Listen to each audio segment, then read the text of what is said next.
in action. We use a Walco Whistler 7-foot model, and we hook it up to the Kubota M7040. So some of the pros that we've found with using our bush hog is that it has 2 wheels in the back. Some models have only 1 wheel in the back. We have found that with 1 wheel, it occasionally cuts up the sod, especially if you're on uneven soil. 2 wheels seems to give you a little more stability and follow the contour a bit better. We would say that this model tends to give a very nice, even cut. And if you look at the front here, the hookup is actually quite easy for this bush hog. We don't struggle too much to get it hooked up. It does a nice fine cut. And one of the things I do with the grass clippings on the top afterwards is I scoop them into a bucket, and I actually use them to mulch around some of our garden. Let's talk about the size of things that this is able to cut.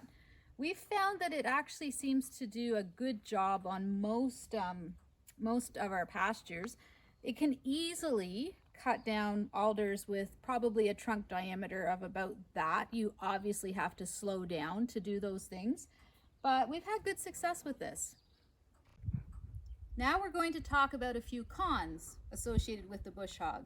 This is a relatively new bush hog. We've only had it a couple of years, and as you can see, the paint's coming off of it quite badly, so it doesn't wear very well to the elements. Now mind you, we leave it out.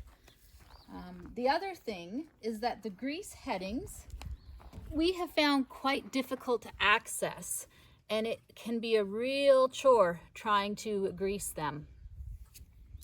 If you come around to the back,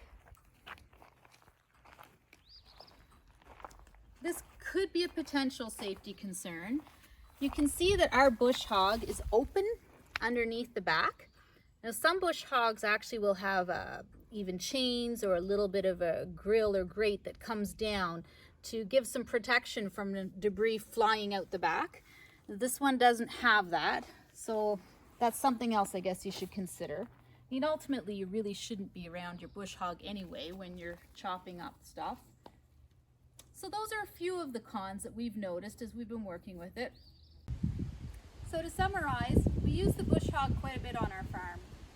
We find that it's best to cut in the fields when they're dry. You don't want to be sinking in your fields and leaving big ruts. Typically that means that we're bush hogging in spring and fall. Usually through the summer we're far too busy haying. You want to make sure you always have a tractor that has adequate horsepower, if anything more horsepower than what you need. But it's one of the more useful pieces of equipment on our farm.